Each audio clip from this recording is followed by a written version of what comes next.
ये देख करके हालचाल। अरे हाथ में भिक्षा पात्र, बदन पे पुराना सा चीवर, नंगे पांव। एकदम से राजा शुद्धोधन कहने लगे, पुत्र गौतम ये क्या हो गया तुम्हें, ये क्या कर रहे हो तुम?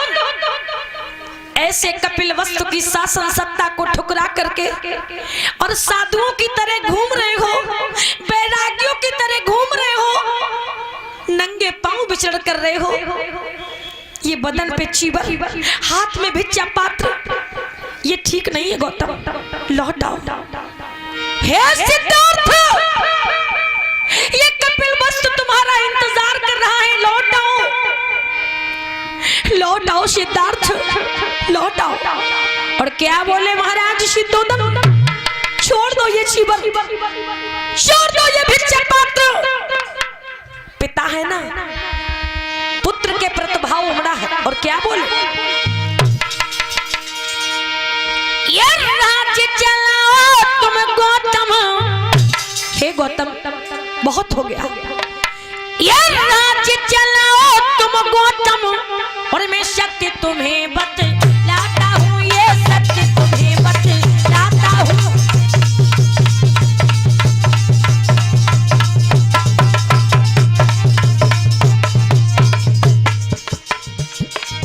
ये राज्य चलाओ तुम गौतम, ये सत्य तुम्हें बतलाता हूँ। क्या बोले, हे गौतम मैं राज्य चलाने योग्य नहीं हो बेटा, तुम्हें बताता हूँ, ओ बेटा तुम्हें बताता हूँ।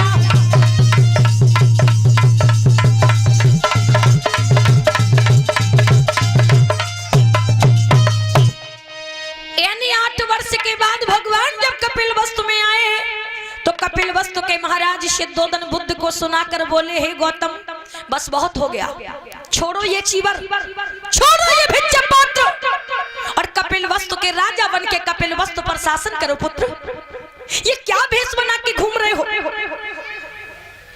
तुम राजकुमार हो, मेरे पुत्र हो। अरे जी तो करता है कि आगे बढ़ के अपने पुत्र को सीने से लगा ले, लेकिन नहीं, एक और भगवान बुद्ध खड़े हैं और दूसरी ओर कपिलवस्तु के महाराज शुद्धोधन खड़े हैं। जब राजा ने कहा कि कपिलवस्तु के राजा बन के राज्य करिए, तो भगवान बुद्ध मुस्कुरा करके बोले हैं, महाराज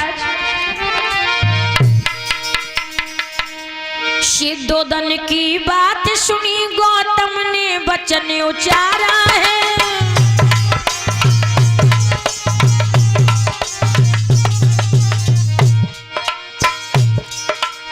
शुद्धोधन की बात सुनी गौतम ने वचन उचारा है, और राजपाट से और राजन बनना क्या काम हमारा है।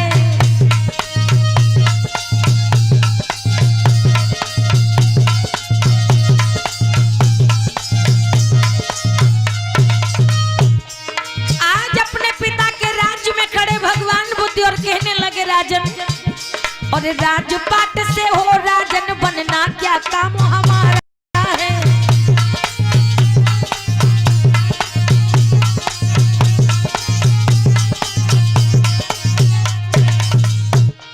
भगवान बुद्ध कहने लगे, राजन ये कपिलवस्तु गणराज, ये शासन सत्ता, ये राजपाट, ये सोना चांदी, ये धन वैभव, महाराज बुद्ध के जीवन में भला किस काम का। आप यहाँ के राजा हो, आप शासन करिए। भगवान बुद्ध के वचन सुन करके राजा शुद्धोधन दुखी हो गए और आंखों में आंसू लेकर के कहने लगे, पुत्र हमें तुमसे ये उम्मीद नहीं थी, क्या नहीं किया हमने तुम्हारे वास्ते। राजा शुद्धोधन कहने लगे, सिद्धार्थ तुमने कपिलवस्तु में अपने दायित्व को नहीं निभाया, कपिलवस्तु का राजा कौन बनेगा, कैसे चलेगा ये कपिलवस्तु, क्या करेंगे हम। भगवान बुद्ध ने कहा, राजन आप इसकी चिंता क्यों करते हो, समय आने पर अगर राज्य है तो राजा भी निश्चित होगा, आप इसकी चिंता क्यों करते हो। और रही बात दायित्व की, तो समय आने पर वो भी पूर्ण होगा। कुल कुल मिला के भगवान बुद्ध ने कह दिया ये राजपाट मेरे जीवन में किसी काम का नहीं है।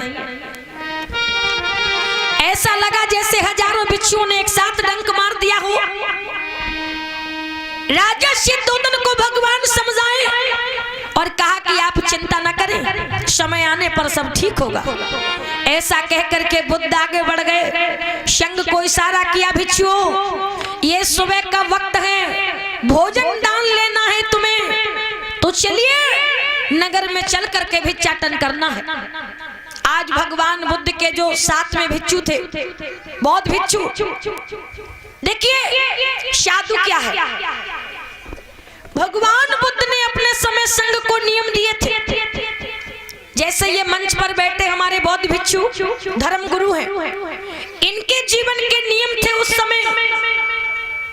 अगर कोई निमंत्रण करके भोजन दान करे तो एक घर से पेट भर भोजन कर सकते हो। अगर कहीं पर निमंत्रण नहीं है तो कई घरों में जाकर के एक एक टुकड़ा मांग कर अपना समय गुजार सकते हो। एक एक टुकड़ा जब मांगोगे, अचानक किसी के दरवाजे पहुंच गए, बहुत ज्यादा व्यवस्था करने में असमर्थ होगा। अगर थोड़ा थोड़ा भोजन लोगे तो देने वाले को कोई परेशानी नहीं होगी।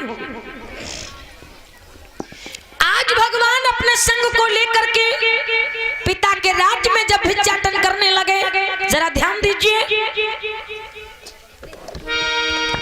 क्या दृश्य है कपिल वस्तु नगरी में। डगर डगर मांगे नगर और ये घर घर मांगे खाए।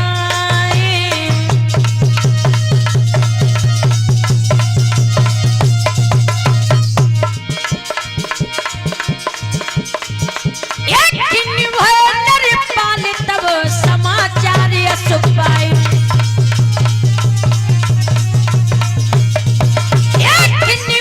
नर पाल तब समाचार यश पाए।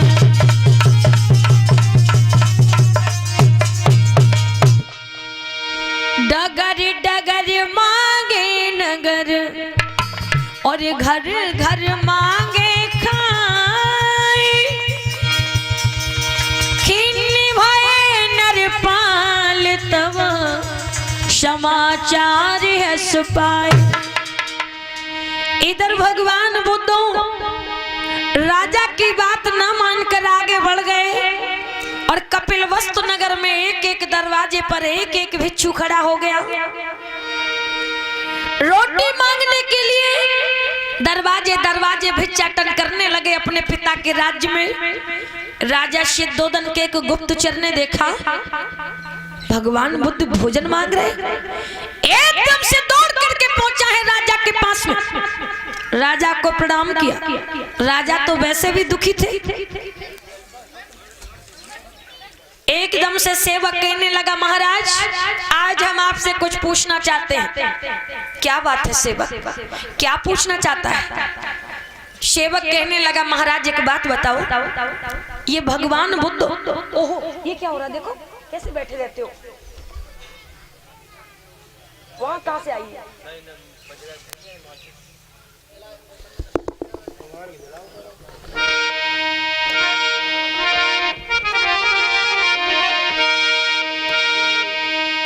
बिल्कुल बुझा दो इसे, देख लो क्या पड़ा है वहां। डगर डगर मांगे नगर घर घर मांगे खाए।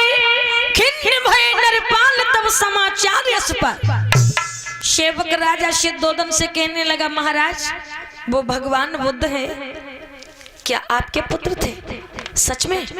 राजा सिद्धोधन कहने लगे, अरे ओ सेवक तेरा दिमाग खराब हो गया, सच में पागल हो गया तू? सेवक बोला, क्षमा करना महाराज, हमें आपसे ऐसा प्रश्न नहीं करना चाहिए, लेकिन क्या करें, करना पड़ रहा है। और सेवक कहने लगा, महाराज क्या आप कपिल वस्तु के राजा हैं? महाराज सिद्धोधन उठकर खड़े हो गए, कहने लगे, बस एक शब्द और बोला ना तो समझ लो हम क्या कर सकते हैं। सेवक कहने लगा, महाराज क्षमा करना, अगर आप कपिल वस्तु के राजा हैं, आपके पुत्र सिद्धार्थ गौतम सम्यक संबुद्ध हैं, ये राज्य आपका है, तो धिक्कार है ऐसी शासन सत्ता को, धिक्कार है ऐसे राजपद को, धिक्कार है तुम्हारे इस कपिल वस्तु के वैभव को। एक राजा का बेटा भिखारियों की तरह भीख मांग रहा अपनी प्रजा के सामने, और आप कहते हो कि राजा हो। सेवक के शब्द सुनकर के महाराज उठकर खड़े हो गए, कहने लगे बस सेवक, नमो बुद्धाय, चलो सेवक, हमें साथ लेकर चलो। आज भगवान बुद्ध की खबर जान करके राजा शुद्धोधन उस सेवक के साथ में चले हैं, और नगर में जाकर के पहुंचे तो क्या देखा मेरे धम्म प्रेमियों, क्या देखा राजा शुद्धोधन। आज भगवान बुद्ध भिक्षा पात्र लेकर के एक दरवाजे पर खड़े हैं, काहे के लिए? अरे रोटी मांगने के लिए। वारे भगवान, क्या देखा महाराज ने? जे मांगत द्वारे द्वारे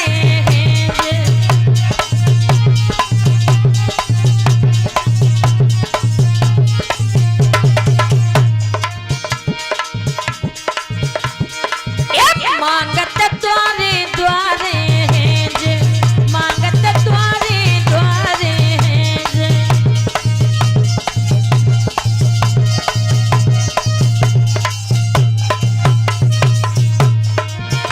एक तमने वचन उचारे हैं जे, मांगत द्वारे द्वारे हैं गो, तमने बादल फारे हैं जे।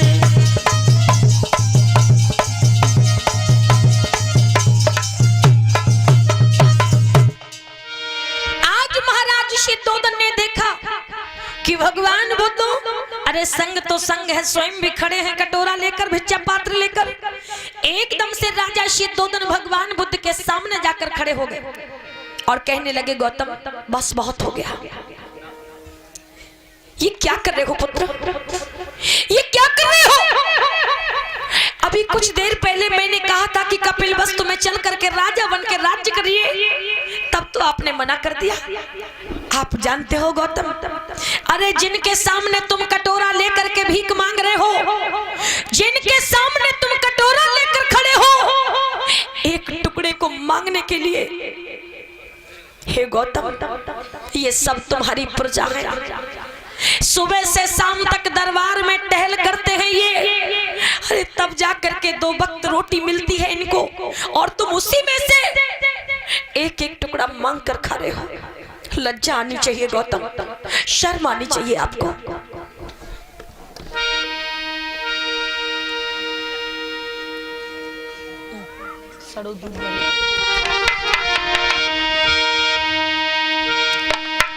आज धर्म प्रेमियों, महाराज शुद्धोधन कहने लगे हैं गौतम शर्म की बात है, कम से कम आपको कुल गोत्र वंश की मर्यादा का तो ख्याल रखना चाहिए। और क्या बोले महाराज?